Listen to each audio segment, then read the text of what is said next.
Hello, hello, Just Gem here, and welcome, or indeed welcome back to my channel. Full disclosure, this is likely to be a bit of a hastily filmed video, and I need to put my phone on silent. I should have started filming this much earlier on, but gotta love a bit of procrastination. I'm going to film what I can. This may well go in two parts, depending on how much time I have left by the time I finished palette 1. But anyway, let me stop rambling. I picked up some of the Lethal Cosmetics x Avatar the Last Airbender items that were released, I want to say, either the very end of May or the very beginning of June. My order arrived over the weekend and I've had a little peruse, a little look, so pleased with how they look. And today I'm going to try and actually get into the palettes, basically, try them out, see what they look like on my eyes, do some swatches, and see what I think about Lethal Cosmetics. This is actually the first time I'm trying Lethal Cosmetics as a brand. They've been on my radar, I've seen some of their releases, I have liked some of their releases, but I've just not taken the plunge. I am not an Avatar fan. I don't think I've ever watched the show. You know, be kind, be gentle.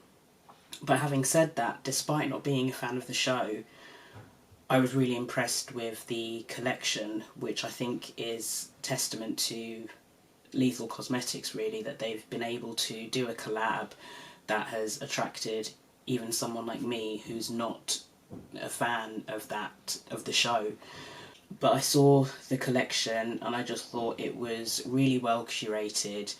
I saw some of the feedback from people saying that they'd smashed it, they'd really done a great job in putting this collection together, and it showed that it was probably a labour of love. And some of the items were just so pretty, basically, full stop. They were really pretty. I saw them and I wanted them. I didn't get Earth and Water, even though every fibre of my being wanted to get Earth and Water because they are blue and green, and I love blue and green eyeshadow. But that's the main reason I decided not to get those palettes, because I have a lot of green and I have a lot of blue. But I do have in my possession, let me get these the right way round, Wind, and I have Fire. I'm just going to mix these up in front of me and then I'm going to pick which one I'm going to do first. So I'm going to be playing with Fire. So it's terrible. But yeah, I'm going to dip into Fire and create a look. That is what the inside of the Fire palette looks like. And I mean, I'd say the colour scheme does what it says on the tin, doesn't it? It's a pretty fiery colour story. And I think we can do some swatches. I won't do them live, because, well, yeah, let's do them live. Let's do them live. So this is the Dancing Dragon. That's pretty cool. And then Fire Lily.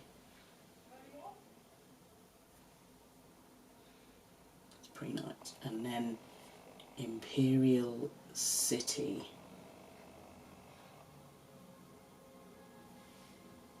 Okay. Agni Kai. I hope I'm not butchering that. Oh, that is wow. The centre shade, Roku.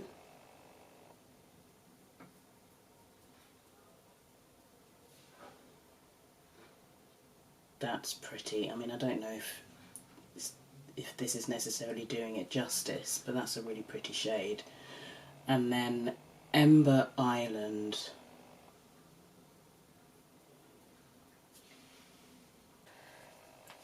Last three. Sozin's Comet. Oh, that is...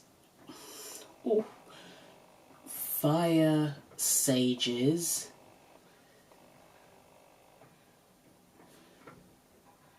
And last but not least, Black Sun. Where's that gone?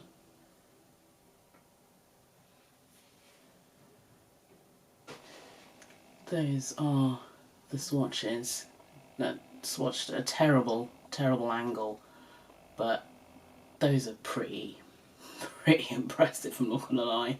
Looking at the swatches, what do I want to do? I'm just gonna wing it. I'm just gonna see what tickles my fancy and go in. I wonder if I zoom you in a scooch so you can be a little bit closer. And then I shall be looking over this way. I might go in with Imperial City because that's quite a light shade, and I'm curious to see how that's going to look on me. And then if it turns out to be too light, then I'll probably go in with Ember Island instead as a transition colour. But let's see what Imperial City looks like first.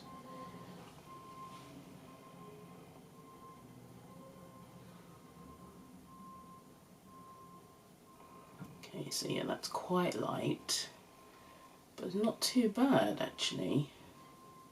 So what I find when I'm using a new eyeshadow palette, especially because I know I'm not going to be wearing this for very long, concealer works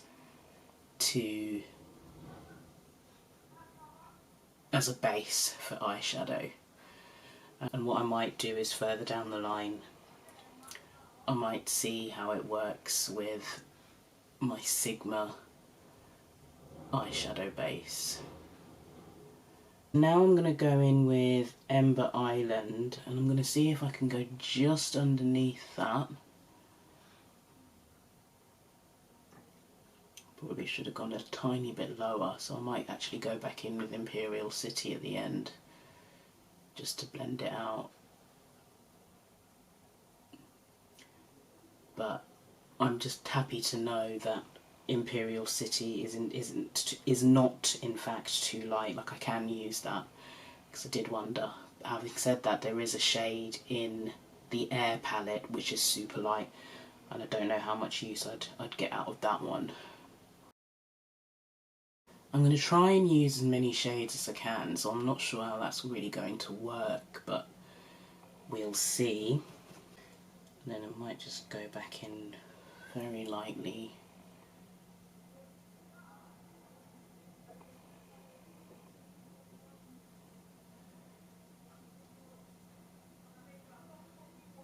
Mind you, I was going to go out today to run some errands, but the weather is terrible, so maybe I will do 2 looks, one on each eye, just to demo more shades. Let's see how many shades I can use in one look, and then I'll decide. I might let's put Fire Sages on the corner here, to kind of deepen out the outer area.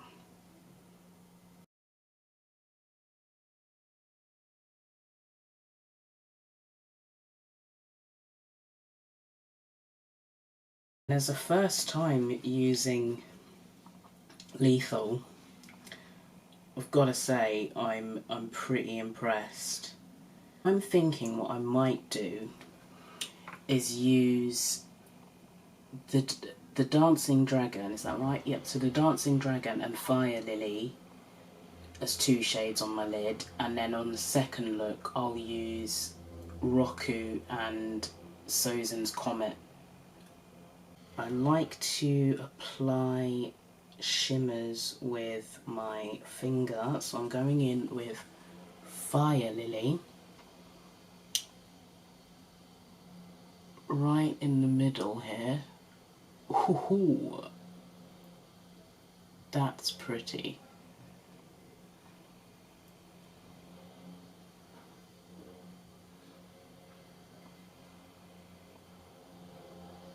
I'm trying to focus it kind of in the middle and outer third to leave room to be able to go in with the Dancing Dragon.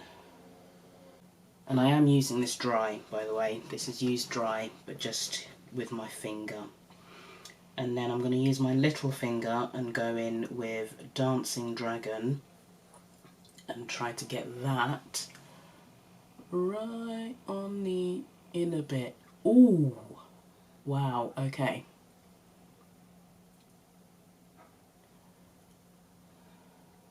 That is bright.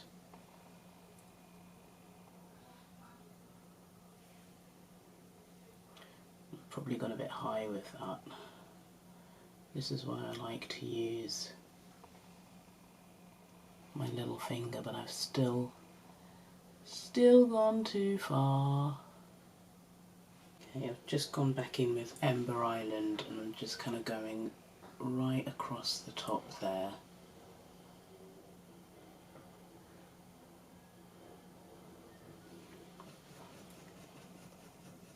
And then I think I'll go back in with Fire Sages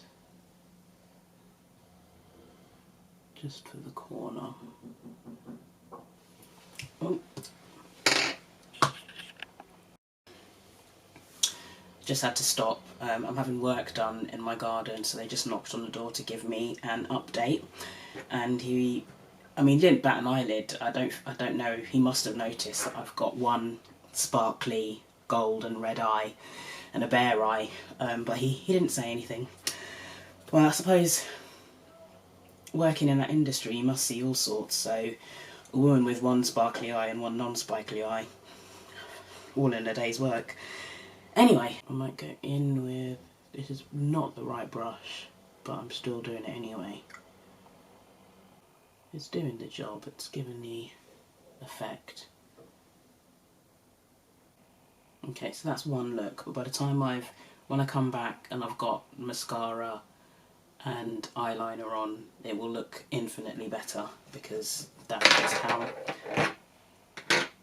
just how eyeshadow is. For look 2, Ember Island is my transition shade here,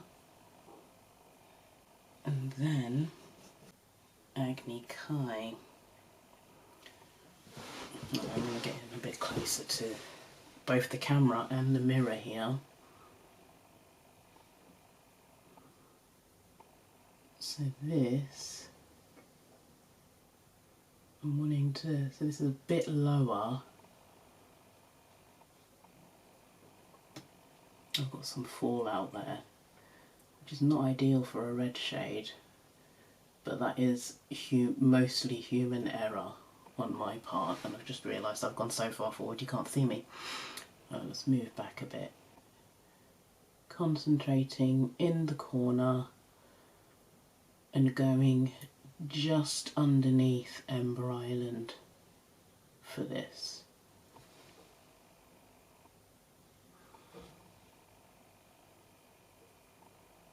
Oh, I've just done it again. You need to tap it off. This is a very pigmented red. I'm liking that a lot.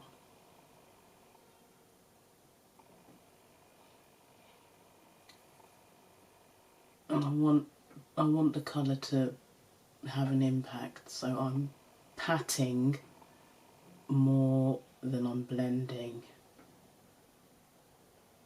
and then just kind of following that natural crease.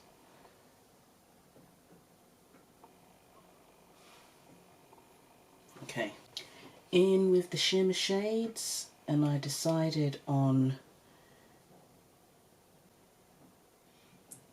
what did I decide on? Hold on, what did I do for this eye? I did Fire Lily and Dancing Dragon, didn't I? So I'm doing Roku and Sozin's Comet on this one. Sozin's Comet, right, ooh, right in the middle.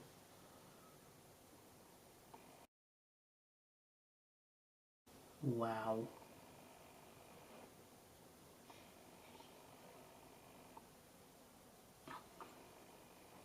Actually, I might do Roku on my lower lid. and have this all over my lid because why would you not? This is a Zoeva 237. I know I said I would try not to duplicate shades, but I'm going in with Dancing Dragon again, just to go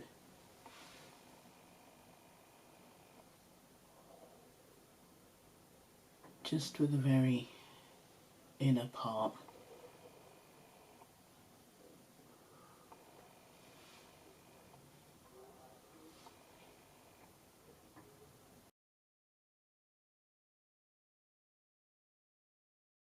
Let's get a better blend on the corner here.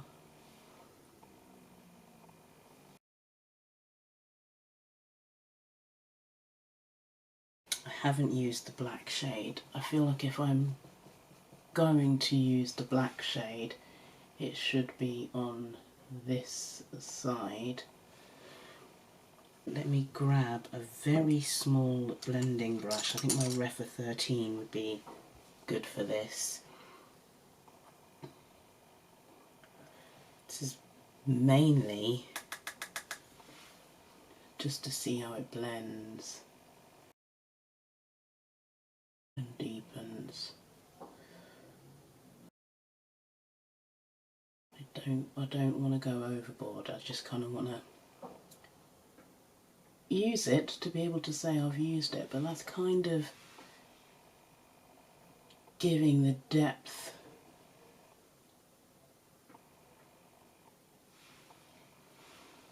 to that outer V. That is, I've got to say, I think this eye is better. One, I don't know if it's the colour combination, but I think being new to the formula, not knowing how the shades would look on the eye, I was perhaps a bit cautious with my first eye. And then Roku, lower lid with Roku.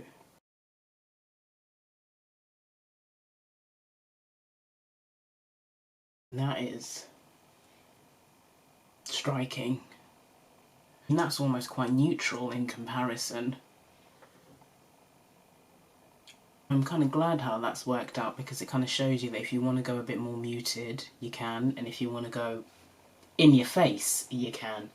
I'm going to tight line and add mascara because it will finish off these looks, and then I will be back. I have zoomed you right in. Please ignore the massive eye bags. I'm absolutely knackered, I'm not going to lie. But this is look one.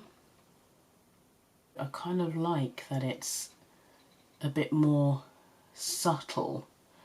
I mean, is it my best work? Absolutely not.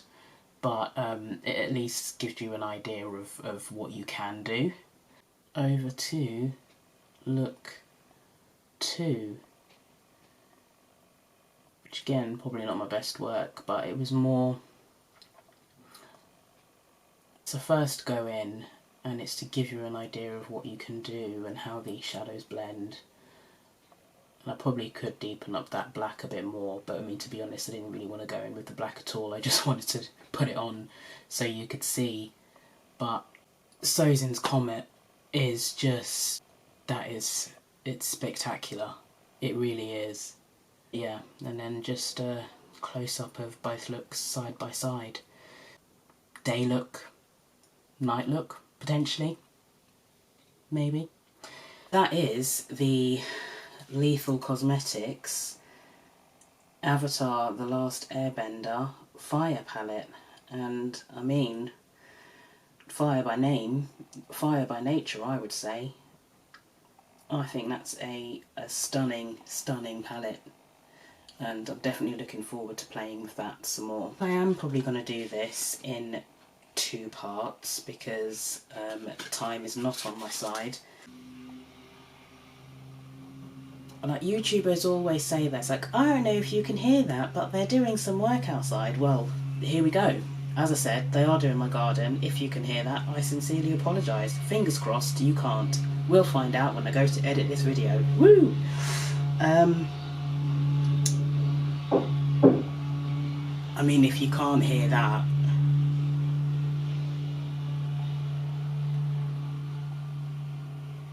Alright, they've gone away from the garden, quick. Well, away from the house to the bottom end of the garden, so I'll try and be quick. For the rest of this, I am going to show you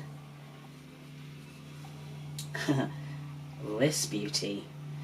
This is the White Lotus Pressed Highlighter. I don't know. They are really loud.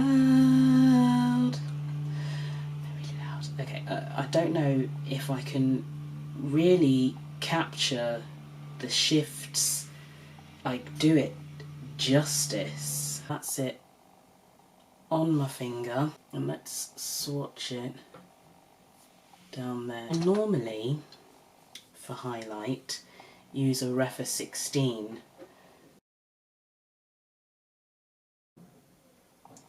I'm trying to be gentle and build up if necessary. That is way more pink than I thought it was going to be.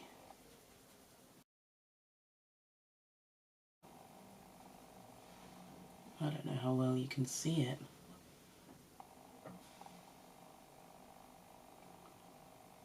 Let's put it on the other side.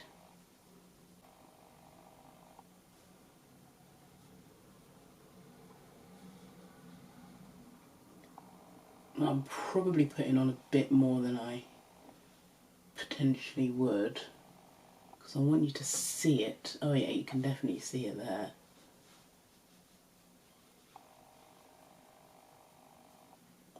I kind of like that. It's very... I did know it had a pink shift, like I did know that, but I'm just...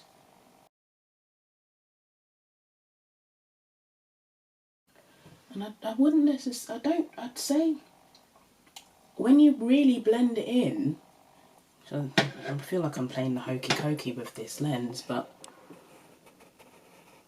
let's get you in there. It doesn't emphasize texture. It's just like a really pretty pink glow. I'm not normally a highlighter person, if I'm honest. I'm more like I go in with the blush. But I was really drawn to this, probably because it's pink. Yeah, I like that. I like that a lot. I think you can see it a bit more on this side now as well.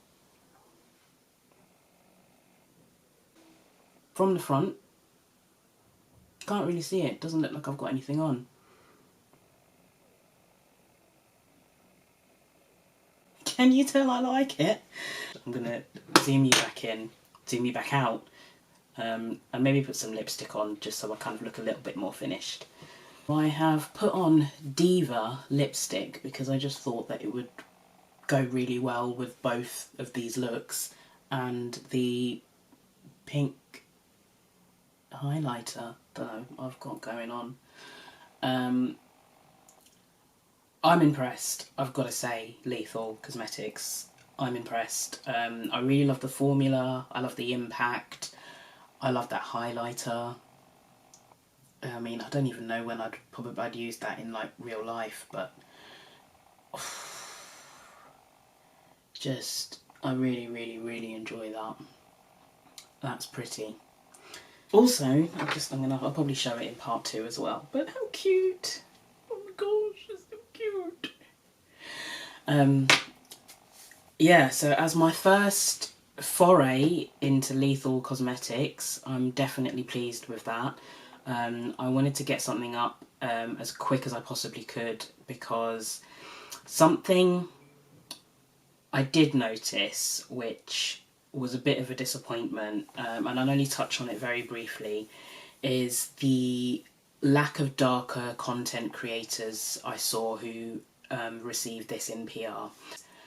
I was searching to see what this collection looked like on someone with a deeper skin tone, you know, someone up to my skin tone and even deeper. And I was searching and searching for swatches for people who'd received it in PR, and I couldn't find it. In the end, I gave up. I thought, you're clearly not looking in the right places. Just, you don't want to miss the boat. As many of you will know, it was a bit touch and go trying to order on release day, and I didn't want it to reach a point where I was so busy trying to find swatches of what it might look like on my skin tone so that I missed out. So I went ahead and I placed the order. And then it kind of came to my attention afterwards. I was messaging with Deandra, who I follow on Instagram, who does amazing flat lays and swatches of palettes, and she's just amazing. She does really good stuff, so check her out. But I happened to exchange a few messages with her, and she was saying that she was also looking for swatches on deeper skin tones from actual influencers, and not just from the marketing campaign. And it seems as though a lot of darker toned influencers just didn't get this collection in PR. And Lethal's response was that they had sent them, and it's not up to them if those influencers post or not, which to me didn't really make sense, because this is a huge launch. It's been being teased for months, like months and months, to the point where a lot of people were just like, I'm over it, release the collection already. And I'm thinking, if you're a content creator and you get this in PR, whether you're black, white, orange or blue, you're going to create content on this before launch. You're going to want it up there because people are going to watch it. I would have watched it. You know, you would have got guaranteed views. So I think it's a bit sus that their response was, we can't control who creates the content, because as a content creator, if you'd received one of the biggest launches of the year, you would be on that. You'd be all over it. I know I would have been. Everyone wants to be able to see what it's going to look like on them. It influences your purchase. Makeup is one of those things where it looks so different on everyone, and I'm getting better at working out if something's going to look good on me or how it will look on me based on my previous experience. But every now and again, like, I mean, this highlighter, I wouldn't have had a clue this is how it would have turned out on me, but here it is. So that was slightly disappointing, but I can't knock the products, at least the products that I've tried. I've still got to play around with Air, and I've got to test out the liners, so I'll do that in a part 2. But apart from the kind of slightly negative taint that's perhaps given my experience, you know, the lack of representation and seeing it on a wider range of skin tones, I can't fault the quality, I can't fault the performance, I can't fault the speed at which I received my delivery. It's just my mini rant, but I'll leave it at that, and I'm looking forward to filming part 2 and getting that up for you. I'm hoping I can get it up later on this week, so 2 videos this week potentially, as long as I get my act together and film and edit part 1 and part 2. But yeah, as always, I hope you found this useful, and hopefully I will see you again in a video in the not too distant future. Thanks again. Bye!